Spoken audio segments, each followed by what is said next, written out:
नमस्कार। जय भवानी जय राजपूताना। यदुवंशी कई दिनों से आप सभी लोग देख रहे होंगे, जहां देखें वहां यादव जो असल में अहीर हैं, यादवा जो क्षत्रिय हुआ करते थे, जो यदुवंशी क्षत्रिय थे, उनके नाम को अपने पीछे लगाकर अपने आप को क्षत्रिय बताने की कोशिश करते हैं। तो आज हम इस पर डिटेल में पता करेंगे कि कौन है यदुवंशी क्षत्रिय, असली में यदुवंशी क्षत्रिय कौन है। तो ये वीडियो थोड़ा लंबा हो सकता है, लेकिन सच जानने के लिए या सच्चाई पहचानने के लिए कोई यादव आके आपसे कहे कि मैं क्षत्रिय हूं, मैं यदुवंशी क्षत्रिय हूं, तो आप उससे कैसे सवाल पूछ सकते हैं या क्या कर सकते हैं कि पता लगा लें कि वो असली क्षत्रिय है या कोई अहीर है जो अपने आप को राजपूत क्षत्रिय बताना चाह रहा है। उसके लिए आपको ये वीडियो पूरा देखना पड़ेगा। अब हम पता कैसे लगाएंगे कि यदुवंशी कौन से क्षत्रिय हैं। हर जगह आप देखेंगे यदुवंशी यदुवंशी यदुवंशी क्षत्रिय। यदुवंशी, अगर आप राजपूतों की क्षत्रियों का 36 कुल देखें तो उन 36 कुल में से एक भी वंश यदुवंशी नाम का नहीं है। तो फिर ये यदुवंशी कौन से क्षत्रिय हुए? अगर आप डिटेल में जाएंगे तो उन्हीं वंशों में एक वंश है चंद्रवंश। जैसे अग्निवंश सूर्यवंश है, वैसे ही एक चंद्रवंशी क्षत्रिय भी होते हैं। जो ये यदुवंश है वो राजा यदु के पुत्रों को यदुवंशी कहने लग गए। लेकिन डिटेल तो यहां पता होगी ना कि यदु कौन से क्षत्रिय थे। आप जहां देखेंगे वहां हम सम्मान करते हैं हर एक जाति हर एक धर्म का। मेरा छात्र धर्म नहीं कहता कि मैं किसी को भी गलत बोलूं, लेकिन राजपूत बहुत हुए हैं, सिर्फ क्षत्रिय राजपूत नहीं हुए हैं, कई गढ़रिये भी राजपूत हुए हैं, गुजरों ने भी राज किया है, कई राजपूत हुए हैं और सभी जातियों का हम सम्मान करते हैं। लेकिन अगर कोई झूठा अपने नाम के पीछे हमारे नाम जोड़कर अपने आप को क्षत्रिय बताता है तो उस जगह पर हमें उनकी आंखों के सामने सच लाना बहुत जरूरी है। राजा यदु के आगे का जो वंश हुआ था उसे यदुवंशी कहने लग गए, लेकिन कभी किसी ने यह नहीं पूछा कि राजा यदु कौन थे। यदु के नीचे के तो चलो सब यदुवंशी क्षत्रिय हो गए, लेकिन राजा यदु कौन से वंशज थे?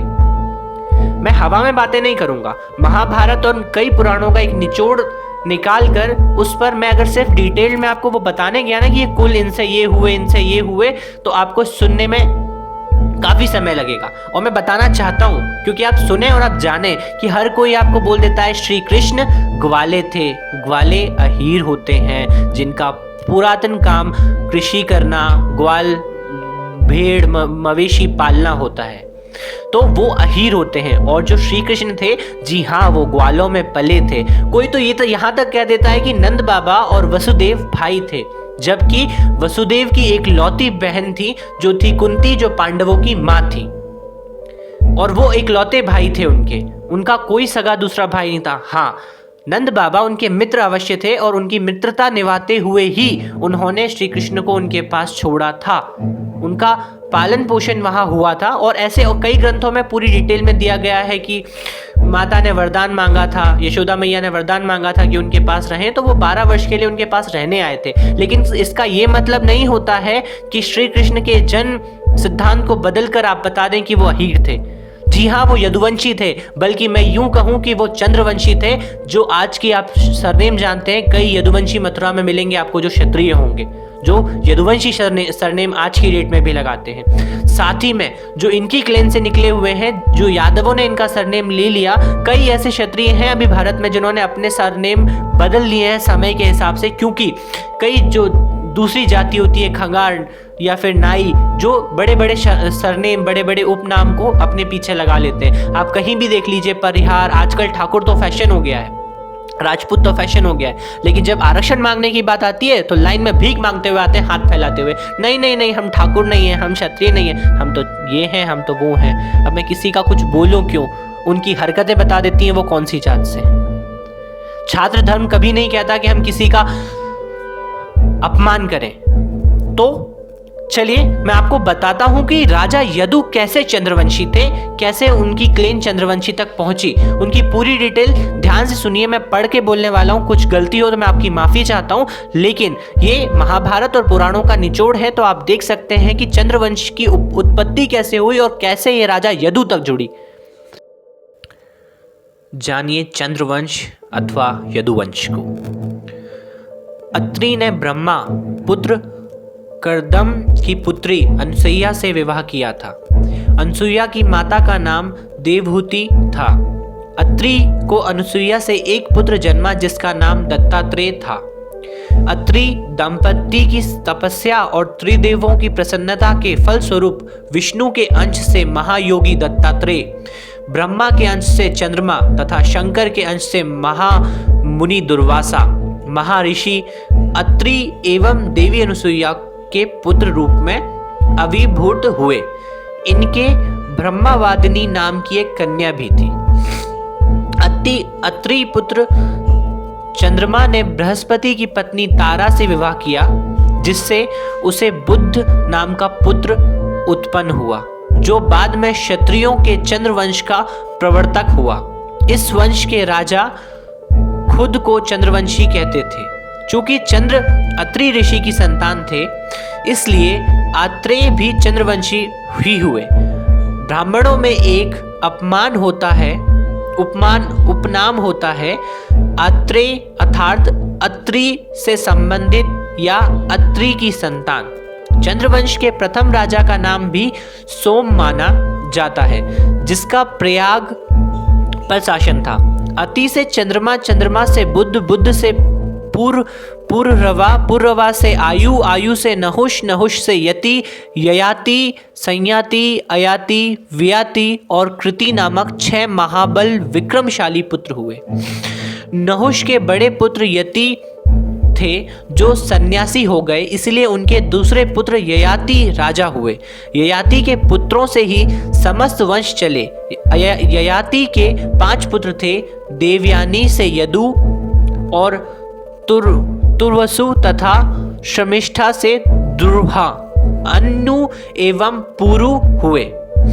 यदु के यादव, तुर्वसु से यवन, द्रवु से भोज, अनु से मलछे और पुरु से पौरव वंश की स्थापना हुई। ययाति के 5 पुत्र थे, पुरु, यदु, तुर्वस, अनु और ध्रुव।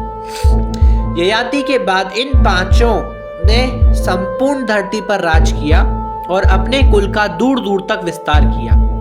आगे चलकर यही वंश यादव, तुर्वसु, ध्रुवा, आनव और पौरव कहलाए। ऋग्वेद में इन्हीं को पंचकृष्ट कहा गया है। यदु के 4 पुत्र थे, सहस्त्रजित, क्रोष्टा, नल और रिपु। सहस्त्र से शतजित का जन्म हुआ। शतजित से 3 पुत्र थे, महामय, वेणुहय और हेय। हेय से धर्म, धर्म से नेत्र, नेत्र से कुंती, कुंती से सोहंजी, सोहंजी से महिष्मान और महिष्मान से भद्रसेन का जन्म हुआ।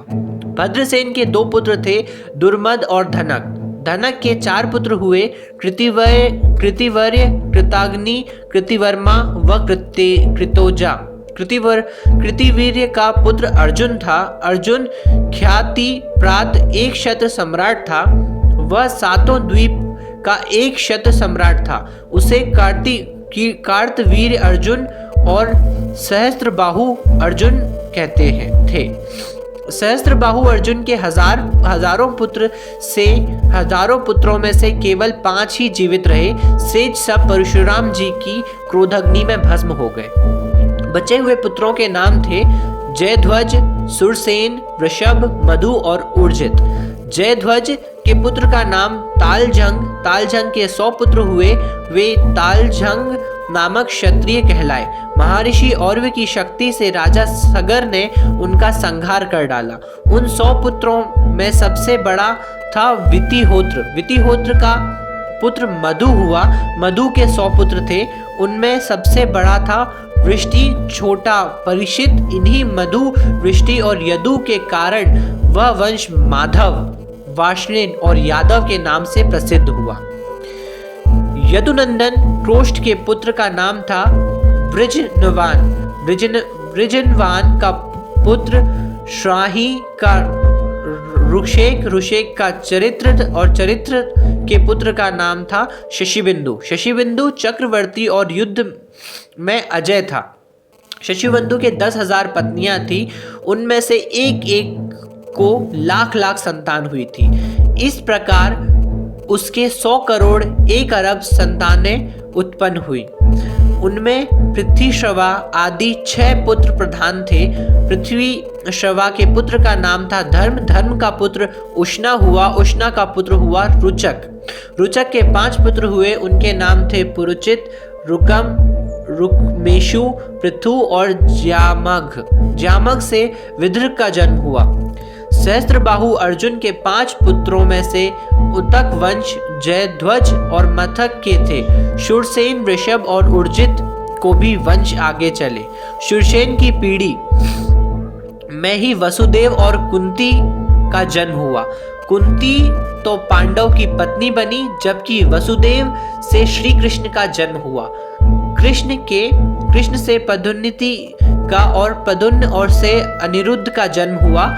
प्रद्युम्न के पुत्र तथा कृष्ण के पौत्र अनिरुद्ध की पत्नी के रूप में उषा की ख्याति है। अनिरुद्ध की पत्नी उषा शोणितपुर के राजा वाणासुर की कन्या थी। अनिरुद्ध और उषा की प्रेम कहानी जग प्रसिद्ध है। भारतीय साहित्य में कदाचित यह एक अनोखी प्रेम कथा है जिसमें एक प्रेमिका स्त्री द्वारा पुरुष का हरण वर्णित है। ये थे श्री कृष्ण के पौत्र। आपने यादव नाम सुना होगा, यदुवंशी नाम सुन लिया होगा, कहीं अहीर सुनाई दिया? हाँ मेरे यादव भाइयों, हाँ मेरे अहीरों, आप बताएं कहीं अहीर सुनाई दिया तुमको? मानता हूं आज यादव 100 में से 100 अहीर यादव नाम लगाने लग गए अपने पीछे। पर इससे यह साबित हो जाता है क्या श्री कृष्ण ये अहीर है? जहां देखो आप इन लोगों को हर जगह साइटेड है कि क्षत्रिय कौन है, हम अहीर क्षत्रिय, यदुवंशी अहीर क्षत्रिय। अहीर जबरदस्ती ऐड कर देते हैं क्या हर जगह? कई राजाओं के नाम भी हैं, उन पे मैं कभी और किसी और वीडियो में बात करूंगा और डिटेल्ड में बात करूंगा। लेकिन एक बात बताएं, इसमें कहां ऐसा संक्षिप्त में दिया गया है? सीधी सी बात बताई गई है कि कुंती और वसुदेव भाई बहन थे। अगर आपको नहीं पता हो तो महाभारत में कई बार अर्जुन की मां को श्री कृष्ण ने बुआ कहकर संबोधित किया है। लेकिन वसुदेव के साथ कहीं भी नंद बाबा का नाम नहीं जोड़ा जाता। उनमें मित्रता थी, ये 100% सही है। लेकिन आप भाई बना देंगे, नाम ऐड कर देंगे अहीर से, तो उससे श्री कृष्ण की जाति या धर्म नहीं बदल जाएगा। वे ईश्वर है, ना ही हम उन्हें इतना बराबर कहते हैं। लेकिन जो अहीर चिल्ला के कहते हैं ना कि हम जय माधव, जय यादव, जी हाँ यादवा है, लेकिन वो अहीर नहीं थे।